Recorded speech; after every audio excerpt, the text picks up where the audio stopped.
Hi. Okay, so what is this video about? This video is about my recent relapse with drugs, and it's basically about relapse and addiction. Okay, tell me a bit more about that. So, what made you relapse? What kind of situations were involved, and what thought processes were involved?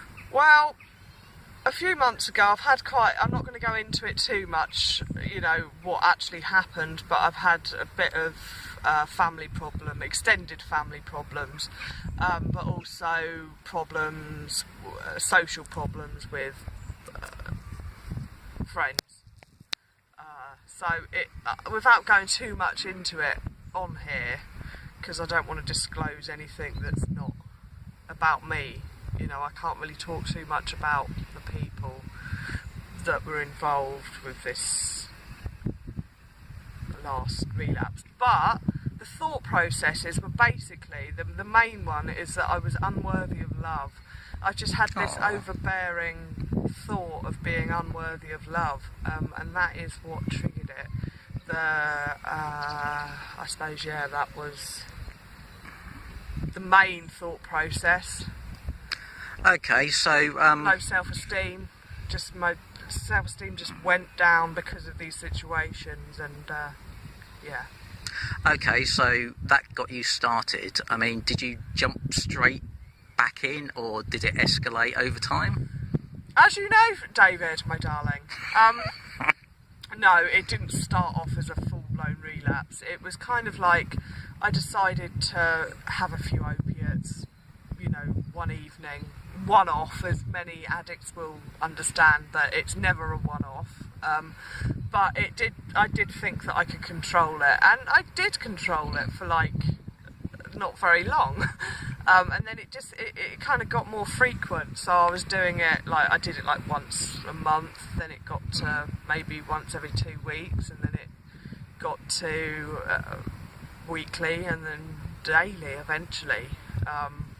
And so it crept up. Slippery slope, that's a common term used in drug addiction, alcoholism. It's a slippery slope. It doesn't start. I wasn't full blown in relapse, no. It gradually came on. Right, fair enough. So how does it make you feel initially? I mean, what's the benefit of taking opiates? It just numbs, really. It numbs pain, and it wasn't necessarily physical pain. Although I have had physical pain in the past with my back and everything, but it was more numbing the emotional pain, and it gave me a sense of it doesn't matter if I'm not loved, because you're numb, and you kind of get a euphoria with them to start off with the opiates, and I felt that it gave me what I felt loved on it. It might sound a bit odd, but it gave me a sense of feeling loved. Okay. A warm feeling, and really a feeling of, initially, to start off with, it started with a feeling of well-being. Yeah. But obviously that well-being doesn't stay long, because I'm sure the further questions will explain on that further. Okay, and how do you feel it changed you? I mean, did your routine change? Oh my God. How did it change how you related to your friends, your family? Talk to me about that a little bit. Talk to me, bitch! Yeah. Oh, this is probably not appropriate for YouTube, and that there's kids, but anyway. Yeah. So, sorry, say it again, I've distracted myself. So, how did it change you in terms of your day-to-day routine and with friends and family? Well, initially it didn't really affect, because it was, once a month or whatever. It didn't affect too much. But as it kind of progressed, I was pushing away my family and my friends, my good friends, and associating with people that are into drugs quite a lot. And so my circle of friends changed, But also my routine, I stopped doing, like going to things that I love, like art classes and yoga and stuff like that, going for my long walks, all of that just kind of in the last few weeks has gone out of the window, because my sleeping's been messed up, my eating's been messed up. All I think about is when can I get my next fix. As anyone knows, with addiction, it is quite consuming, all consuming. So yeah, it has changed me over the last few months. I mean, also I was this close to being sectioned as well. As you know, that was a few weeks ago. But so yeah, it's vicious. It's vicious, and it really does. Now, in hindsight, I can see how it has and is, because I'm still not out of the woods yet. Fucking up the good things in my life. And did your friends and family notice a difference in you? Oh yeah, like in the later. Well, I mean, I've been honest with you. You've known for a while that it's been a bit of an issue, and of course, I won't mention Esther because she's one of my best friends. You know, I've cancelled seeing her and stuff, so she's aware. She's aware that I was nearly in 7A, because I talked to her a bit about addiction and stuff. My family, of course, they know. I haven't seen much of Isabel and Jasmine, my nieces, for obvious reasons. I don't want to be around them when I'm on drugs, basically, because it's not fair on them. And my parents, of course, know. My mum knows. But I didn't want to tell her how bad it was getting, because I felt a bit ashamed, really. But she knows now, yeah, of course they notice, because I've been quite ill, physically and mentally. So my mum suspected, and I have now told her. Okay, that's quite a good segue into the next segment. Is it really? Yeah. I'm just I'm psychic, man. Let's get down to the nitty gritty. Let's get down to the nitty-gritty. Let's get into this shit. Okay. Real hardcore. Yeah. So, how bad did it get? I mean, I'm talking about symptoms here, psychological effects, physical. Well, you started using it daily, and if I couldn't get it on the street, this is the opiates. The opiates have been the big. Yeah, it is basically opiates.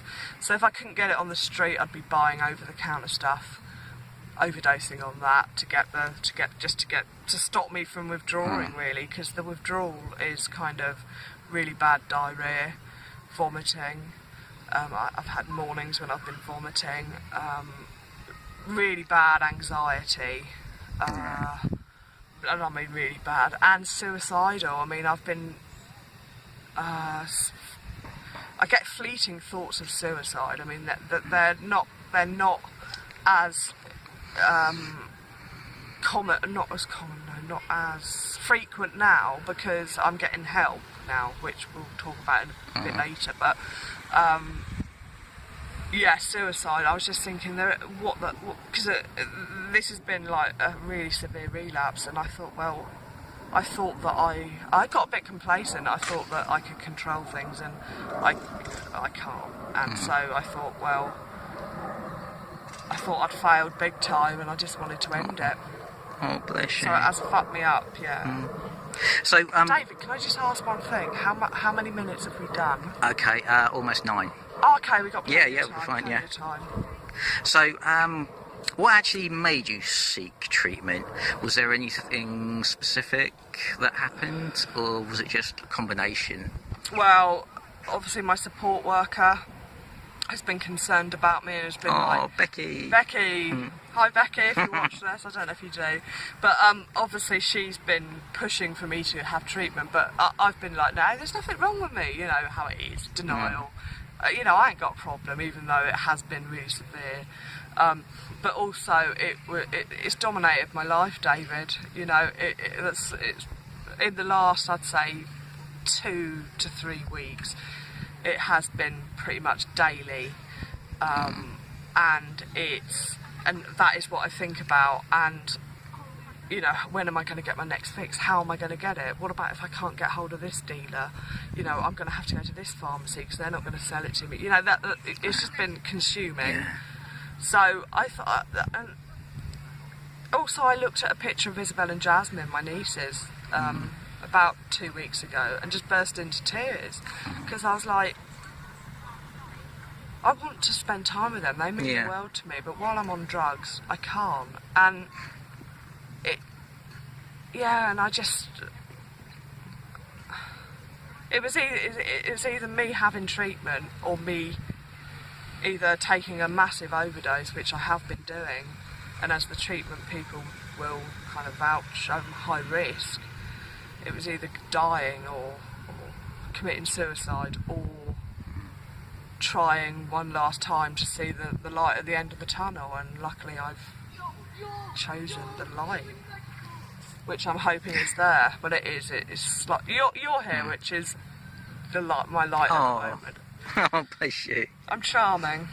Okay, so you mentioned the treatment people. Tell me a little bit about the kind of professional help that you can access, and also what you can do for yourself. Yeah.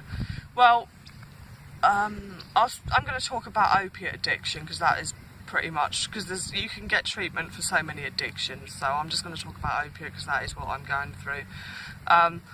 I had quite a fully intense assessment yesterday at Iris, which is the drug treatment place on the island. And the treatment that I'm going to be having is because of the withdrawal symptoms and because I'm compulsively using and because the amount that I've been using makes me at high risk, and I'm just fucking myself up big time. They're going to be putting me on an opiate substitute, I think. It's a partial something. And then to get me off of the street stuff, and then to kind of withdraw from that to get me clean. But in the process, it's all very well giving me another opiate, which I'm thankful for because it means I'm not going to go through withdrawals. But I need an intensive, or not even intensive, but I need some psychological help. And so they're going to be giving me, well, I'm hoping this is the plan, some psychological intervention, I think pretty intensive psychological help with why and helping with cravings, because fucking hell, do I crave it? You know what cravings are like, even for like chocolate. Women, cravings can be quite intense. So yeah, it's kind of, I need that combination. I can't just be put on another opiate and then that's my treatment, because that doesn't make sense to me. So that combined with the psychological treatment that they're offering, then I'm going to take it, and I'm going to take it the bull with both horns, really. How can I help myself is to listen to what they're saying, listen to the advice they're giving me, and to realise that I'm not as in control as I thought I was with this whole situation and whole drug use, because I'm not. And willpower alone, I have realised, is not enough. And I'm also going to start, once I get onto this, because it's going to happen next week, that I go onto this opiate substitute. There's got to be I've got to go through a period of withdrawal and stuff. I've got to go into the clinic next week. So once I'm established on that, then I'm also going to be going to, there's always one, isn't there?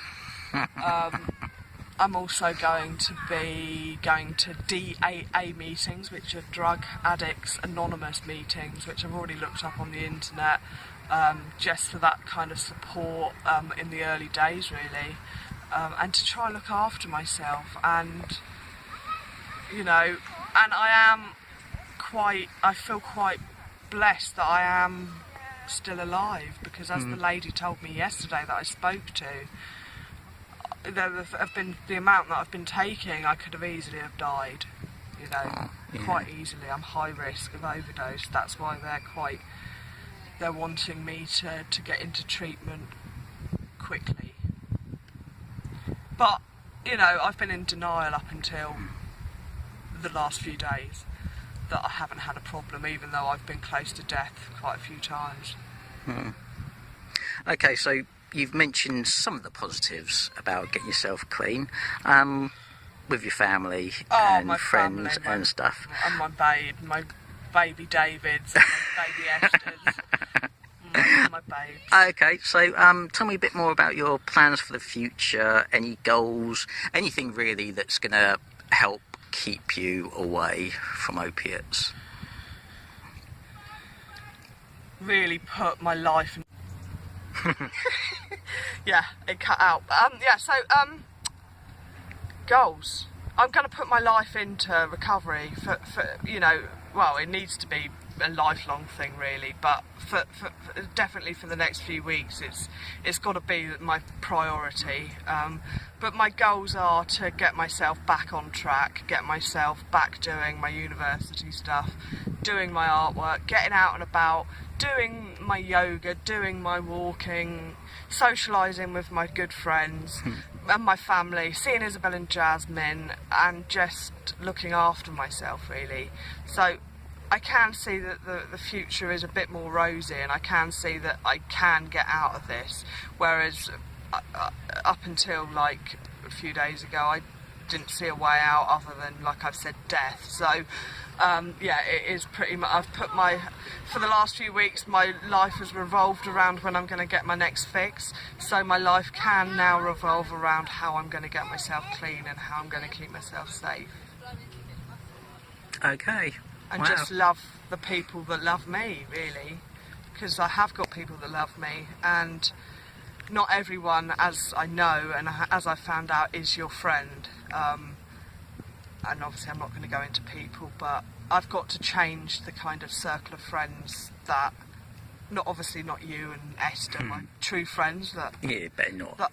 No, I wouldn't ever. You're always there, David, and it must have affected you, knowing that, so, and Esther, it's affected. Yeah. Of course it does, and I'm sorry for that. To be quite honest, I didn't realise how bad it had got. You saw, I showed you the photo, didn't I, of my worst yesterday. Shall I add it on to the end of this video just to show people? Yeah, you can, yeah. Because it's not a good look. It's not a good look, and it is, a junkie. That's what, that is what I am, and saying that is really upsetting, because I want to be proud, and I want to think that I'm in control, but I'm not. At the end of the day, I'm a junkie, and that's what I am, and I can only see, that things are going to get better. They have to, David. They can't get any worse. Well, they could get worse. Could get a lot worse. I could be homeless.